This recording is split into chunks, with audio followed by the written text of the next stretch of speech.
Dalakofinn í Reykjadal, hvernig myndirðu lýsa þessum stað? Hver eru hans einkenni? Já, þetta nú bara svona veitingastaður út í sveit og hérna og verslun. Þannig að hérna reynum við að þjónusta nærsamfélagið í verslunarvörum og við erum hérna með ýmsar uppákomur í veitingastaðnum og síðan yfir ferðamannatímann á sumrin þá þetta mjög mikið af ferðamönnum sem koma hér inn í veitingastaðinn. En hver er saga þessa hús? Það hefur ekki alltaf verið veitingasala hérna. Nei, þetta hús er byggt 1962 á Kaupfélagi Þingeyinga og þá bara verslun og pínulítið veitingahorn. Síðan 1999 þá selur Kaupfélagið þetta fyrirtæki eða bygginguna til einkaaðila og þetta búið að vera í eigu einkaaðila síðan. Ég er líklega númer 2 af þeim einkaaðilum. Þið hjónin takið við þessum rekstri 2011. Hvernig datt ykkur í huga að fara út í þennan bransa? Já, við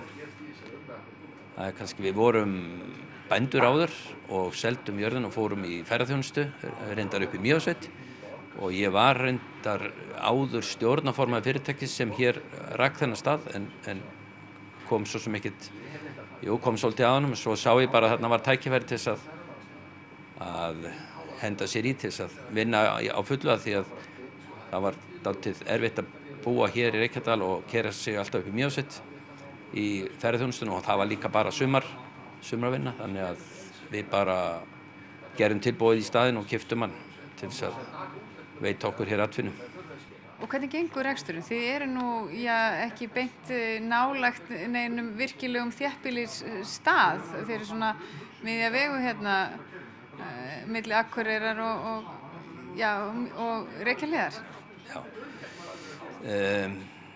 Þetta gengur auðvitað misjafnlega, það er að segja veturinn er erfiður en það sem hefur hjálpað okkur mest er að við höfum hér framhaldsskóla með 100 nemendum og þau koma talsvert hér yfir til þess að í veitingastaðinn og það gerir okkur kleift að halda honum opnum á veturnar. Nú sumar auðvitað ekkert vandamál að rekka þetta, það er mikil trafík, ferðamannatrafík sem er hérna og íbúarnir eru líka bara mjög duglegir að koma hérna og versla þannig að við getum þess vegna haldið úti hérna svona, verslun sem hefur eiginlega alla hluti en kannski ekki mjög mikið úrval en við reynum að leysa öll mál sem þarf hér. En það hjálpar líka til að hafa svolítið hugmyndaflug í svona rekstri. Mér skilst að þið séu nú búin að vera mjög frjó og einmitt varðandi uppákomur og annað. Já, það getur vel verið úthöfu finnst með það. Við höfum verið einu sinni í mánuði með svona, við köllum það Dalasvar, það er svona spurningakeppni. Það sem koma og svara spurningum og fá verðlaun í staðinn. Við höfum líka verið núna, ég held að það sé komið hefð á það, við verðum með kótilettukvöld 2 á ári. Það er að segja einu sinni á hausti og einu sinni á vori og það hefur verið mjög vinsælt þar sem við reynum eða erum með kótilettur sem eru öðruvísi heldur að kaupa út í búð, það þarf semst að sérvelja þær og eru sér meðhöndlaðar líka þannig að við byrjum á þessu að hætti Kótilettufélags Íslands þannig að þetta að gefa þetta skemmtileg uppákoma og svo hafa verið hérna uppákomur öðru hvoru kannski einu sinni mánuði eða annað hvern mánuð svona tónlist eða bara eitthvað tilfallandi. Innréttingarnar hérna á staðnum vekja nokkra athygli. Þetta eru upprunalega innréttingarnar, er það ekki? Jú, þessu hefur ekkert verið breytt síðan það var byggt og þetta ég held að þetta sé bara mjög merkilegt í sögunni. Staðurinn er hannaður, það er að segja innanhúsarkitektin var Sveinn Kjarval, sonur Jóhannesar Kjarval og þetta eru mjög sérstakar innréttingar og við erum alveg á því að það má ekki breyta þessu. Þið eru hérna með koparljós og annað sem nú bara komið í tísku mitt í dag? Já, ég held að þetta sé bara komið í fínustu tísku aftur núna.